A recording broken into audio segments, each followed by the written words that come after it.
It's going to be a good one. It's going to be a good one.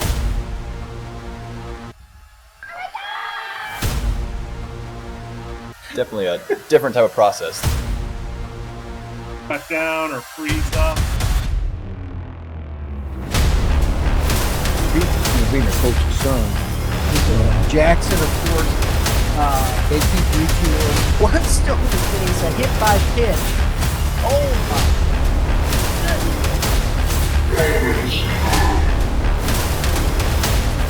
Welcome everybody to the MLB edition of the Hitting Zone podcast. That is where we are going to bring up MLB stuff because it is popular right now and we need to talk about it. And we are going to knock it out of the park like you saw a lot, hopefully, this weekend because you were watching baseball. I got one pick right. Yeah. I did not get the other one right. Toronto. I thought Toronto they were primed for it, dude. Man, 32 years. Shout out Game 7 Baseball, game7baseball.com, Prime Sports Midwest, 3 locations. Hey, check it out. Shameless plug, might as well, since we're here.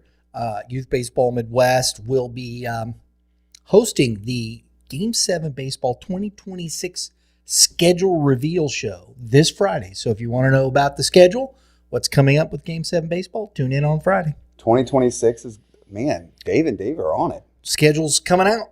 That's impressive. Well, I guess we can start booking now. That's going to be nice for my 9U group so we can have vacations planned. Be some fun stuff. Yeah, I'm interested. I'm looking for that Super 7 to make sure I get Coach Steve's team in that because he's got a 14U team. I'm assuming that's back. That is May, into May. Same weekend, basically. We're doing end of May. Yeah, it was good. We had some rain this year, I think. Wasn't it yours that we had rain on? No, our weekend was great. We had a great time. I was there. Yeah. I played in it, but for some reason, when was the weekend that we had all the Star Wars stuff? Oh, that was Cinco de Mayo. Oh, did it rain then? Yeah, I think it did rain some on Cinco de Mayo. Yeah, I don't know. We seem like every weekend we always bring played. out the Star Wars stuff at Cinco de Mayo, but it's May, May the 4th, and Drew is, he's the Star Wars guy. Yeah, isn't that what that thing is? Yeah, that's like Dodgers Stadium. I just don't know why they put a Death Star over it. Man, that's wrong. It's cool, I guess, but I'm a little conflicted. I mean, we're not the evil empire. That should be over Yankee Stadium. We should have. You are currently the evil empire. No, we're not. Yeah. Did you see? Did you hear Dave Roberts in the trophy ceremony for the NL pennant? I didn't. Did he say something about Jeter again? It was hilarious because everybody was saying, he goes, he says, all the talk is we're ruining baseball. Dodgers are ruining baseball. He says, well, guys, how about we go ruin it for 4 more games? Go ruin it for 4 more games. I tell you what. Well, let's talk about Major League Baseball and what was happening and what happened over this weekend because I'm hoping that our fans are watching and then watching with your athletes that are around because there are some great things happening that I have witnessed some pretty fun baseball. I think the first time I remember witnessing something that was amazing to me was Kirk Gibson's home run, not to bring back up the Dodgers, but the It was A's, pretty fantastic. Of course it was for you. I was an A's fan. I was obviously a big Mark McGwire guy, and I remember that vividly. Dennis Eckersley was almost unhittable that year. And I remember that being like one of those moments, right? And then when Brett Favre's... When everybody goes, what just happened? Yeah, things like this happens all the time. Brett Favre's dad passes away. He goes out and he plays a football game, throws whatever. It was like 5 touchdowns, whatever. Something crazy. Like you just have these games, Mr. October, he's 3 homers in a game. And what Shohei Ohtani did in his start, I think, I gave the Dodgers some heat with thinking about like how much they paid him, the deferred money, all the things that were happening to get to land Shohei. And to witness what we had the opportunity to witness in his start the other day was absolutely insane and has to be one of the greatest sports single games in sports history.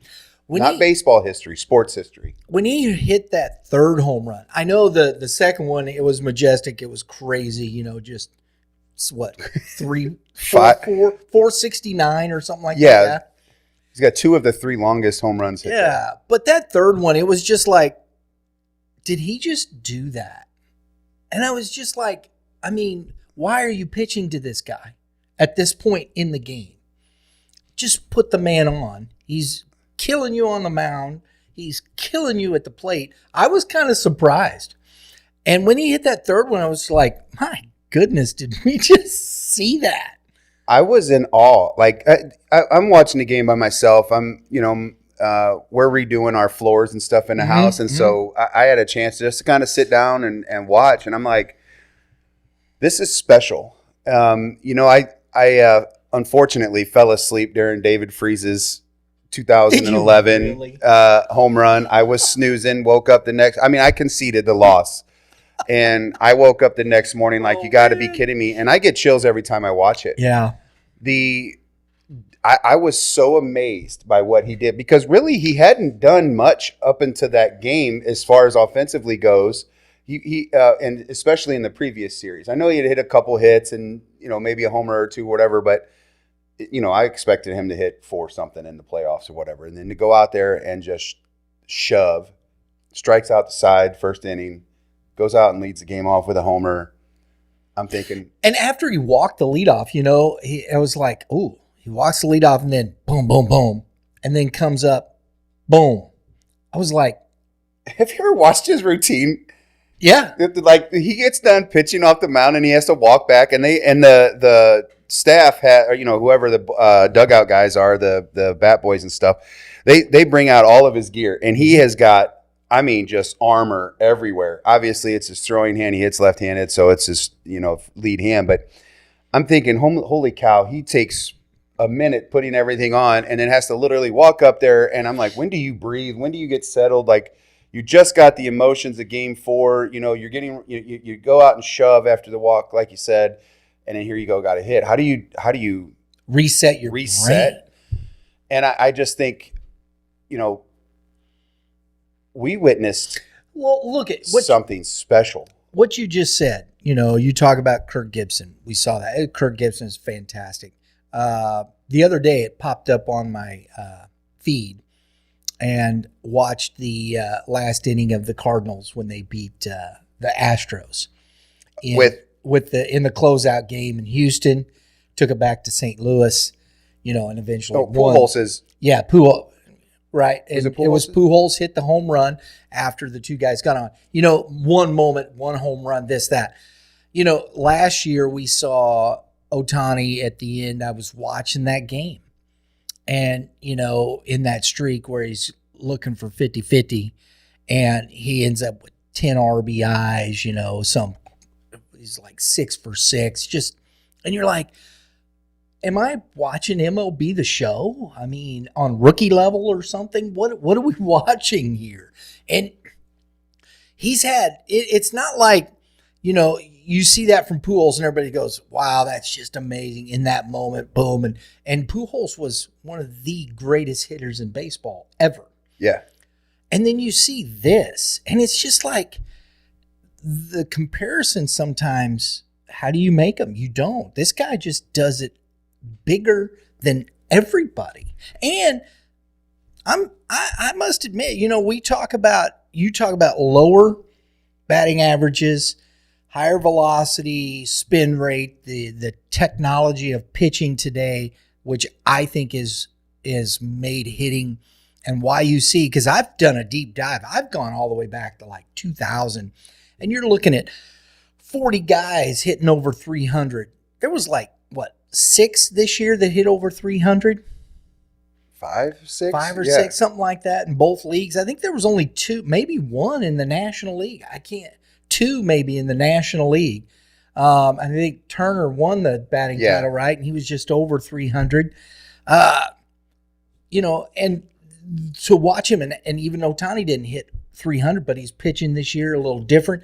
but the numbers, still hit 55 dingers, set another record, and then has these moments where you just like, you're pitching, you go out there and strike out 10 dudes, and then you come up to the plate like, okay, I'm going to go hit now. And 3 home runs. I mean, to have that ability, I think he is by far, we talk about Babe Ruth and whatnot.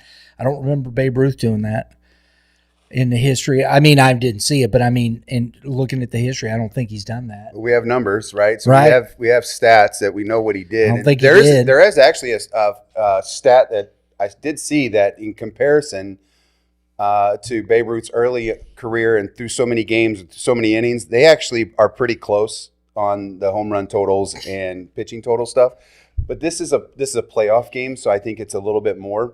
I think about some of the greatest moments and not moments, like games in history. The AKA the flu hungover game by Jordan, the 100 points scored by Wilt. Wilt, right? Yeah, Wilt Chamberlain. I don't know that boxing maybe like the one of the greatest fights. I can't find anything that has wowed me like what Shohei Ohtani has done. And on the other side of this, who they're facing, this weekend, and Vlad Guerrero Jr. and what he's doing for Toronto. Yeah. And, these superstars are superstarring, and yes, they are. And I don't want the Dodgers to win. Sorry. I would like to see the Blue Jays to win.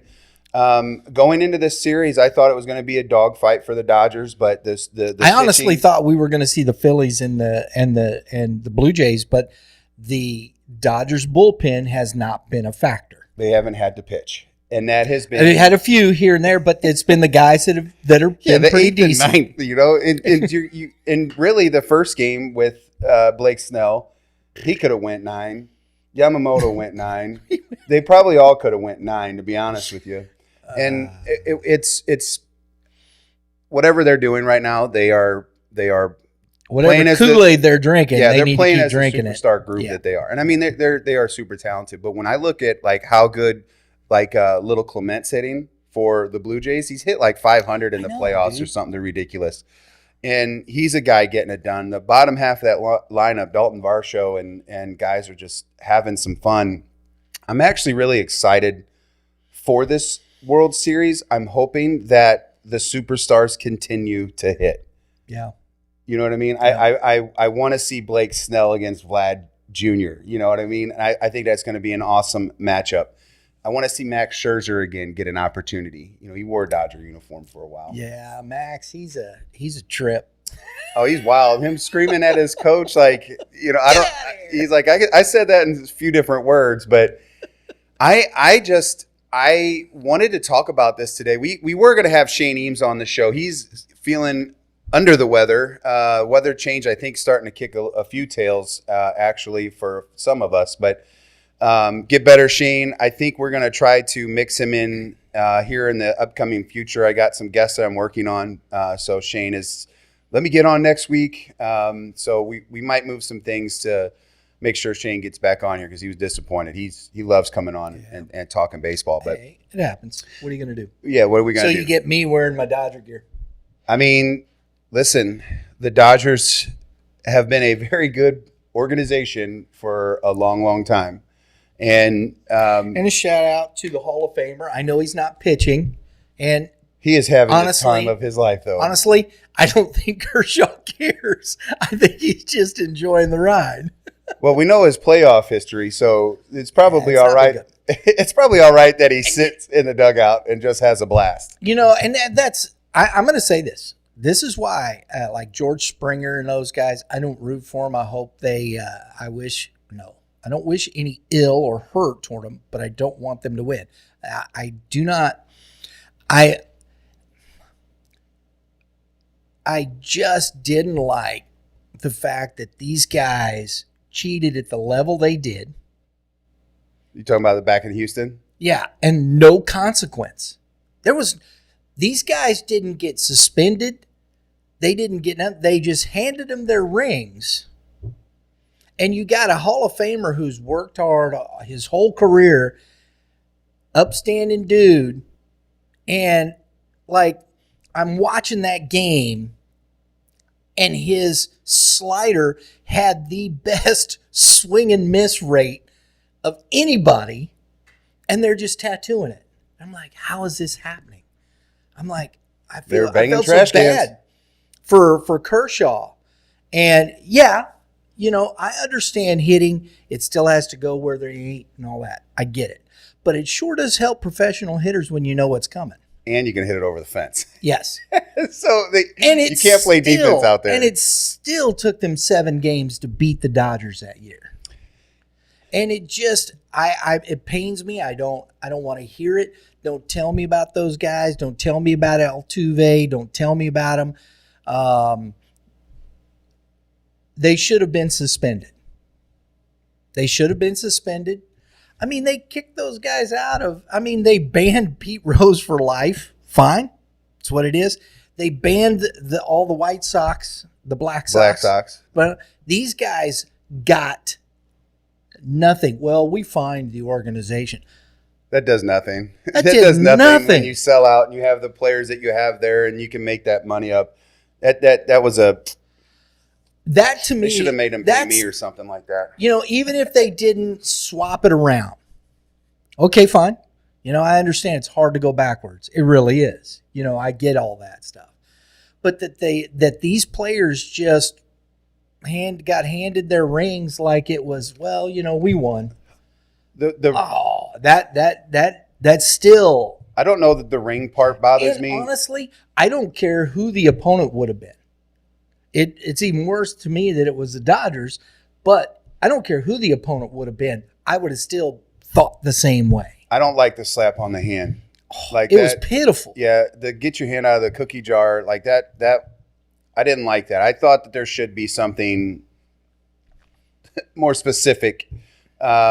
And I don't know how you do it. I don't know what would have been the right thing to do. You suspend guys or they get suspended half a year. But I don't remember anything unless I missed something or whatnot. But I don't remember any consequence to their action. Well, I felt like it was kind of talked about then swept under the rug, like most things are today. Mm-hmm. But anyway, I'm bringing that up, but that's fine though because we could. I think those are good things to talk about because. Still to this day, it's like the Shohei thing with the gambling stuff. This is where we are talking about one of the greatest games in my MLB opinion. history. That was awfully suspect and swept under the rug. As another Pete Rose gig. Well, somebody took the hit. That's clearly we can't lose Shohei. The Dodgers paid another $700 million to that guy's family or something crazy because that's got to. Did you see this? There was a meme that he goes to prison. There's a well, he's probably not in prison because nobody's seen him there. But there's a meme, that the Oakland A's are obviously going to play in Las Vegas.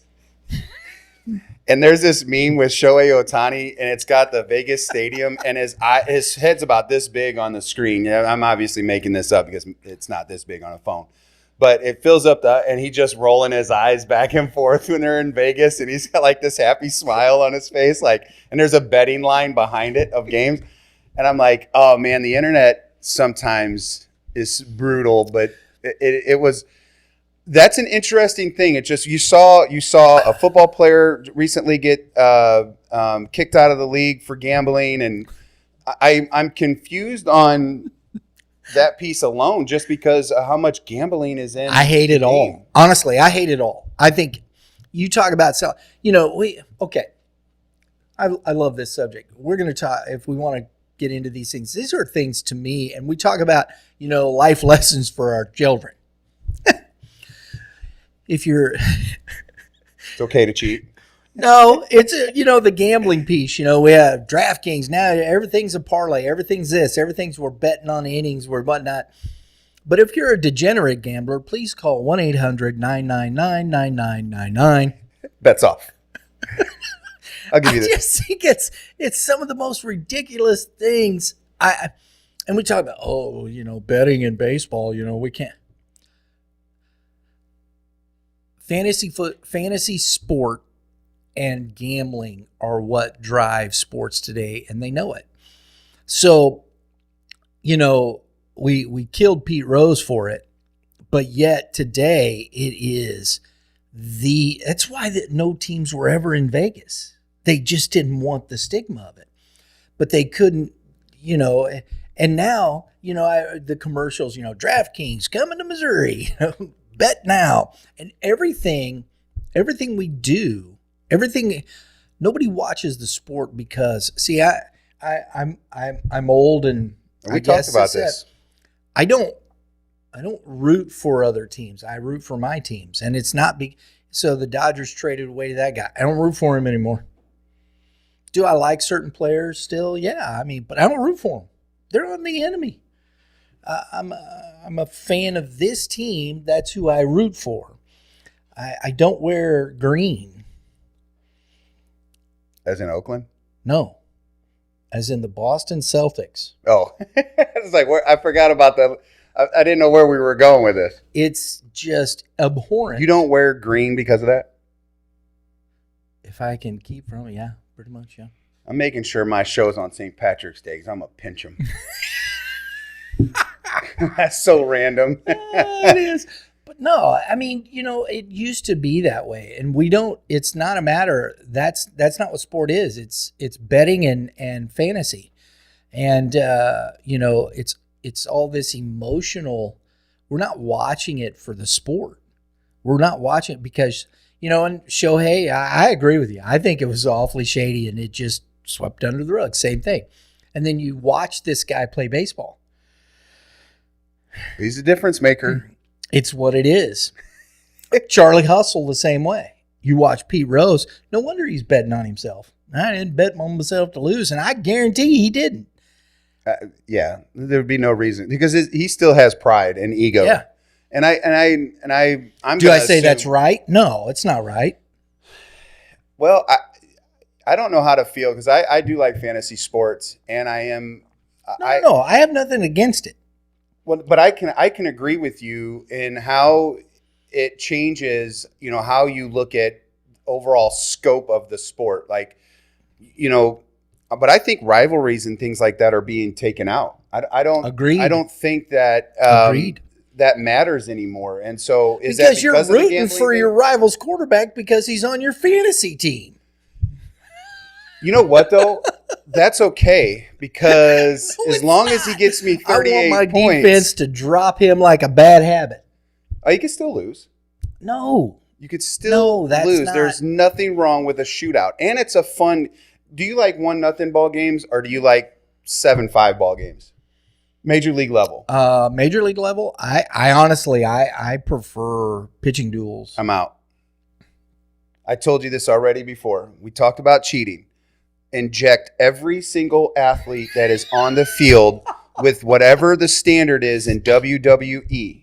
Whatever they're getting, inject those into those athletes and let them hit the ball 7 miles. Let Ohtani hit it 568 feet. I'm good. Think about this. I don't know. Did you ever watch the 30 for 30 Doc and Strawberry? Yes. It's been a while since I've watched One of the most really telling things I ever heard from that conversation was Darryl Strawberry talking about his substance abuse. And he said, they talked about the amphetamines that were available in that time frame in the 80s. It was all amphetamines. He said, he says you come to the ballpark and it's out there, it's green, red, whatever. And he's talking about this openly. You pop this. He goes, baseball looked like a beach ball. And I thought, wait, what? That's what he said out of his own mouth. And I'm thinking to myself, so it's enhancing our ability to hit the baseball and things like that. So I thought to myself, we don't talk, and he wasn't even talking about it in the sense of, enhancing his ability. It was just like going out and being able to play every day, and then you go out and you drink all night to get yourself down and come back and go the cycle of it and whatnot. But I thought it was interesting how he said that. And I thought, amphetamines, huh? So it wasn't just steroids. So it's been part of the game in that respect, guys doing these things and being able to go out and perform at a different level because of the enhancement of something. So how do you clean the game and whatnot, and there's none of this. So are they monitoring it to that point today where you're not seeing that and you're seeing a truer sport in that respect than you have in the past? I don't know, because they've allowed so many different supplements to come in, and maybe they are regulating that kind of action, because Mike Schmidt talked about it too, and taking greenies and yellow jackets, and you're just talking about green, red, yellow, and stuff like that. I can remember in the 90s there was something called mini thins that you could get over the counter, as a truck driver, like you saw them at truck stops and stuff like that, and you could get these things, and they're intense. I've been in that situation where I've been on the road for a weekend, and you go to the gas station, you pop one of those things in there. I'm telling you, they're wild. They make you feel. And we are not advocating this, folks. I'm here to tell you. No, I'm telling you how it impacted me. Was in the moment, I had maybe an hour of it that was really weird. Mm-hmm. I could tell you the after effect, not great. I didn't eat. I got sick. I had all these other things that impacted me. And for somebody to actually do that every single day and then go out and party and then redo it again every day, I can't imagine the toll that it's took on these people's body. Physically. Yeah. You'll deteriorate. Yeah. And then, is that what led to steroids use? Because you're trying to now recover your body. And that's steroids came in because a lot of guys were taking them because it helped you recover faster. It helped the healing process, and they still do it now. They don't like to do it as much because of other side effects, but that was a common practice back then. I think you can get away with it for the older guys that are in the MLB and they have doctor's notes that have like replacement hormone therapy, stuff like that. I still think guys can go through the process and actually do that. And I think there's limits to it and things like that. I don't know the rules. Somebody'd have to check me on that. That's fine if I'm wrong. But fact check. Yeah, I don't know that, like, I can think about what Darryl Strawberry said. And when you go thinking about what this uppers do, and how they dilate your eyes, how they get bigger and things like that. So that's where the beach ball feeling comes in. The blood flow is there. There's no restrictions. It's like there's different things that happen with kind of the upper side, if you will, and taking the over-the-counter stuff.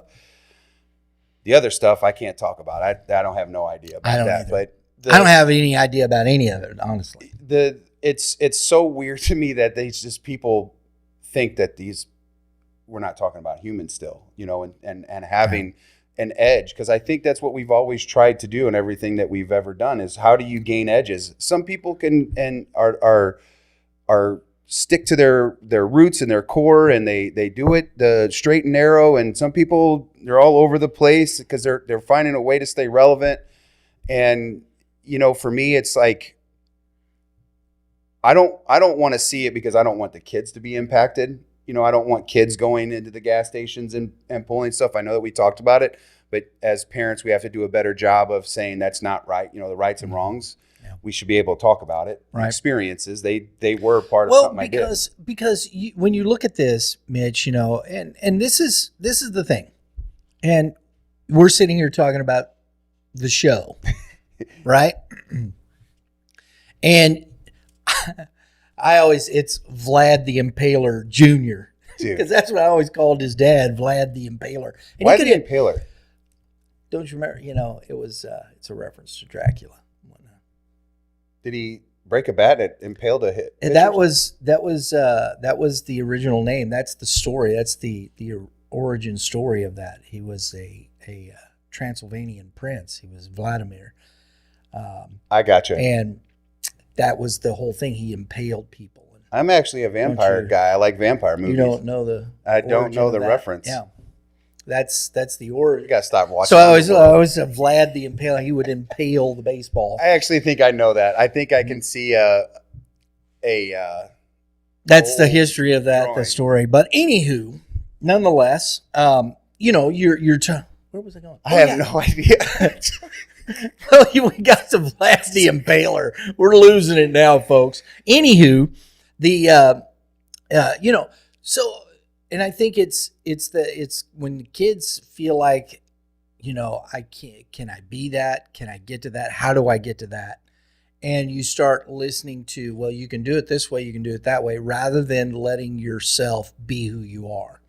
And if you're not, if you're not Shohei Ohtani, listen, physically, he's just gifted. And I think, it's sometimes things that we don't necessarily see. I think his makeup, the old story, I've heard this before, and I don't know if it's true, but this is what has been said. Babe Ruth could read a record spinning a 78. That was fast. He could read it. He could read the label. Was this after the 5th inning? Because I think he drank in the dugout, didn't he? Probably before. They probably tested him when he was very young, and very early in the morning. Yeah. But still, that's see impressive. Your eyesight. And so we talk about those things, and you hear, what Pujols and now we have all the testing and whatnot, checking your eyesight and being able to coordinate from the eye to the rest of the body. I think there are people, some people are faster than others and whatnot, and what sets you apart. And then are you physically able to hit the ball that hard in that respect there? So you have all of these physical factors that are within each person.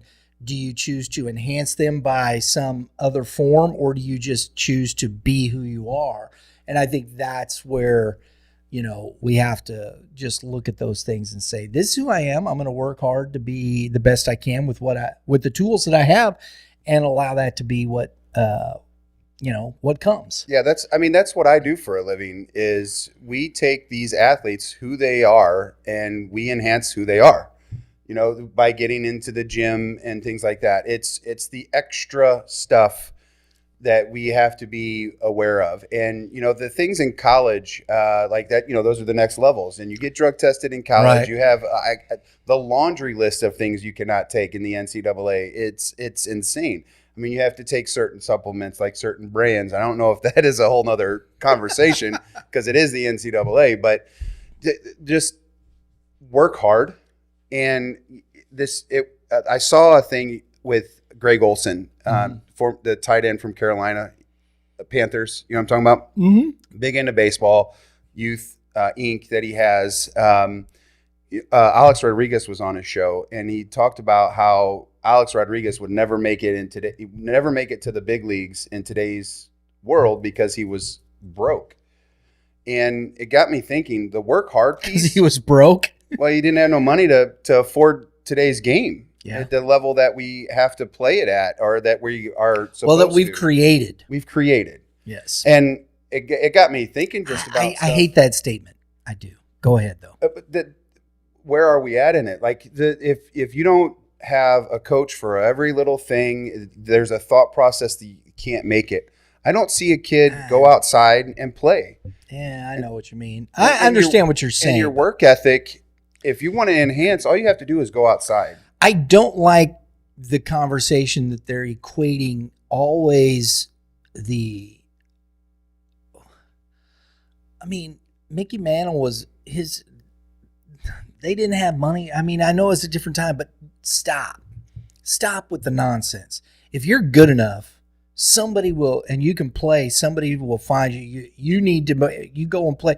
You don't have to have $800 million to go and be successful. If you want to go and play in Florida and all those things, go play in Florida. But this is why I'm saying I don't like that.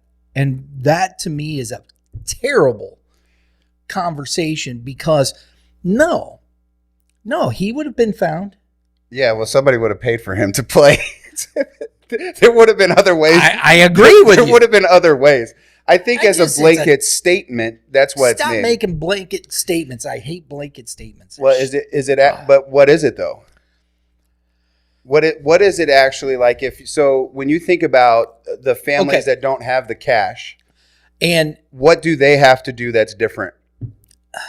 Or what do we have to do as a coaching staff to make sure that those players have those opportunities? That's the thing. Do they want to play baseball and do if a parent has limited funds, where can you take your child to say, hey, he wants to play baseball, he wants to get better.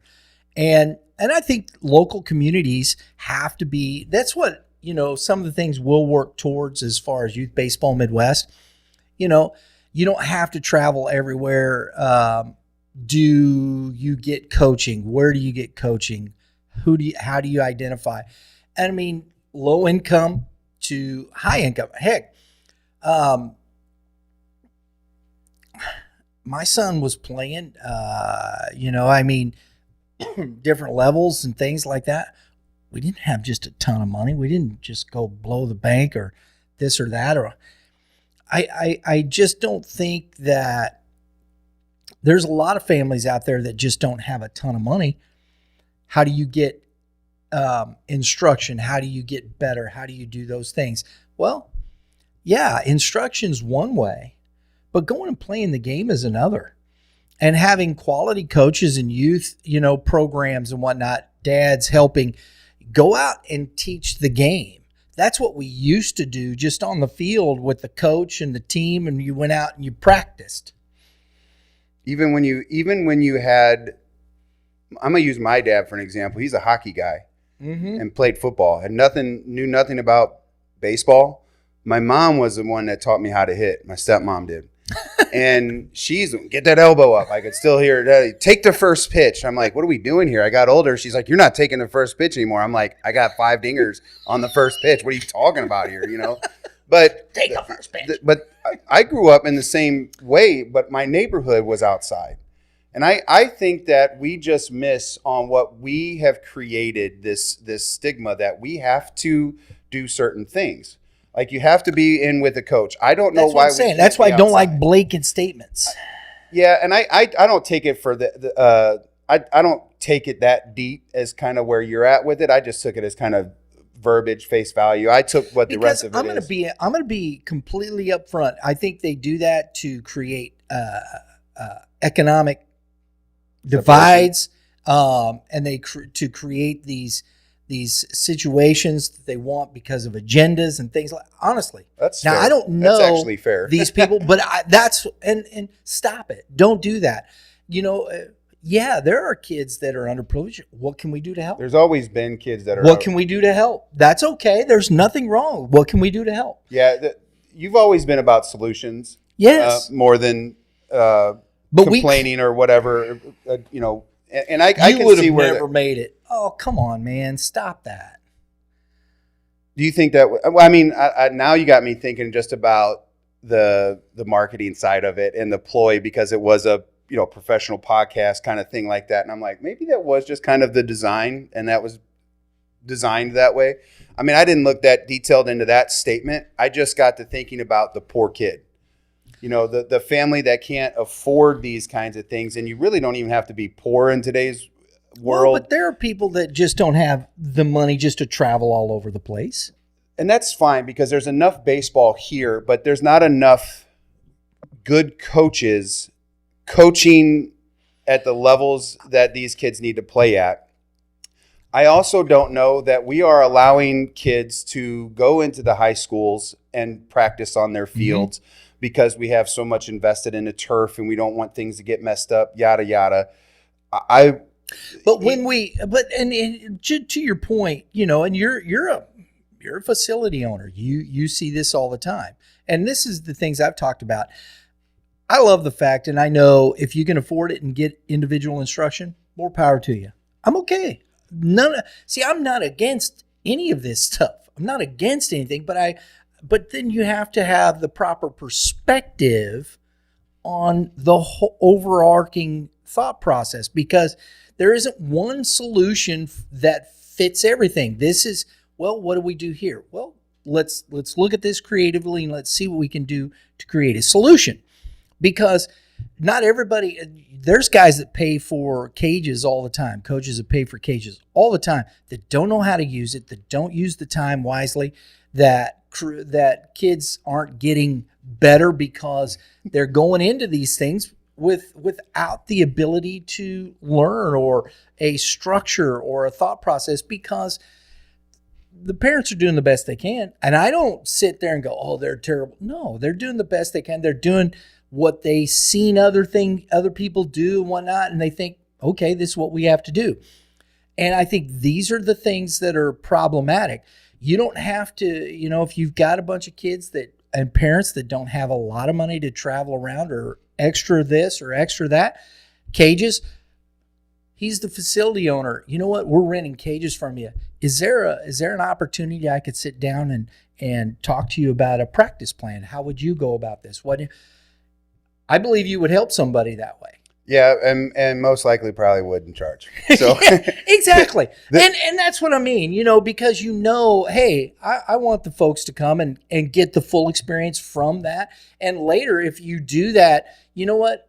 That's how people build relationships. And that person keeps coming back because, hey, I know Mitch has, the best for my kids in mind. And he talks to me about these things. And if I have a question, he answers it. And we come back and our kids are getting better, and voila. And then maybe later down the road, you have a couple of kids who parents can afford something. They go, hey, we'd like our kids getting better. We'd like to get some hitting instruction. It's about, we spend more time online instead of face to face. The relationships is what I think is key. Yes. And we've got to build these relationships back rather than this, I seen, man, this kid is hitting, on the social media and whatnot. Well, yeah, but okay, that's fantastic. Don't get me wrong. We talked about fluff. Yeah. Last year. Fluff is good. I've used it I've probably used it 30 times since that last. I mean, Shohei Ohtani, we're talking about a lot of serious fluff, but what did he do to get there? This guy is not. He's worked at it. Yeah, when you look at Shohei, by the way, I wanted to bring this up earlier. He does not look like a physical specimen. No, right? Very underassuming guy. Like the way that he fits in his jersey. Big. Yeah, sure. He's a Met. Yeah, I mean, but he isn't ripped or. I say it's tiger's blood, maybe lion's blood, but that could be a Japanese thing, whatever. But the thing, you go back talking about relationships. I want to make sure we talk about this before we wrap up the show. Yeah. St. Louis Spirits and Joe. I know. And Joe, shout out, buddy. I haven't forgot you. I'm sorry, man. There you go. But I wanted to bring him up because, he asked me, hey, can I do this? Can I do that? And, we take care of each other because I like the direction. What he goes about doing his business. And it's not always when he asks me questions, I'm like, what are you doing? I wouldn't do that. He doesn't always agree, and he continues to try to do it, and he fails, or it ends up being successful, whatever the case may be, and we figure it out down the road.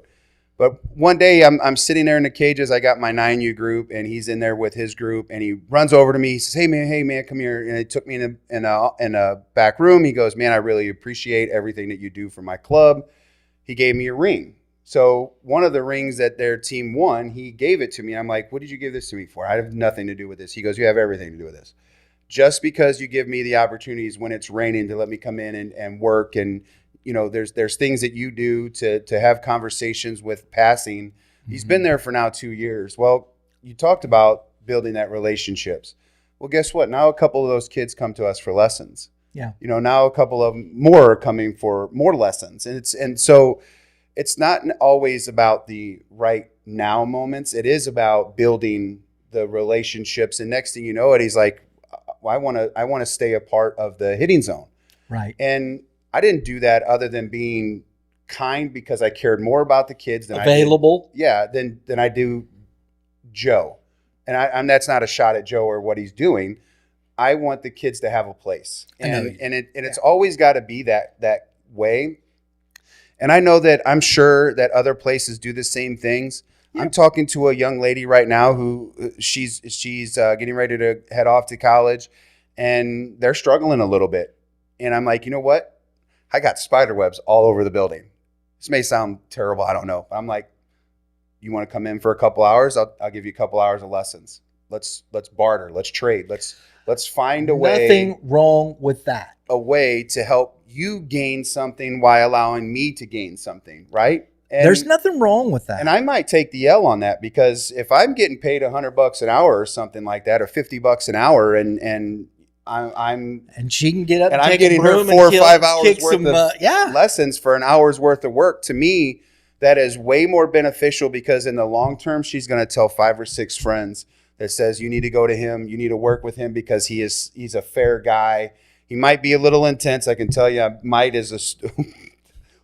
a really intense guy. Stop it. Get out of town. Yeah. And, but at the end of the day, like, I don't want to stick it to people, but there is a cost of doing business. And so that's the hardest part for me is I go from like here to here. I struggle with somewhere in the middle. Well, instead of focusing on the fact that we know there are people that don't have the capital to do certain things or this or that, but that shouldn't be the focus. The focus should be, how do we help people?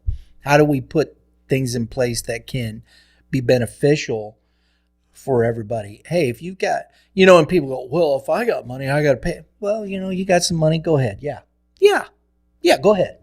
Well, in fact, kick in a little extra, maybe help that guy, because they don't. And it's not a negative. It's not like people aren't working or doing their best to provide. It's not that.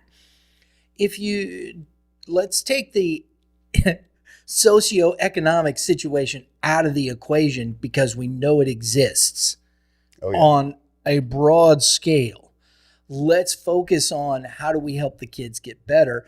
And whatever the situation is, let's find a solution to answer that and help the athlete get better. Because we all know you got to pay bills. Everybody knows we got to pay bills. Everybody knows and here, I've said this, and that's why people go, oh, I hate club baseball. They're just doing it for the money. But you're in their facility with Louis Vuitton, coach. And so you can't disparage that. You gotta have a place if you want to work out, you want to get better, you want to do these things. That's why they're there. And it costs money to turn on those lights. It costs money to have those people in that facility. It's just it's just what it is. It's what do we do? We don't complain about things. We don't say, hey, that kid, you wouldn't even be there, Alex, because you didn't have any. No, baloney. You don't go backwards and put that. You don't know if he would have worked as hard as he did back then. If in today's economy, he might, you don't know.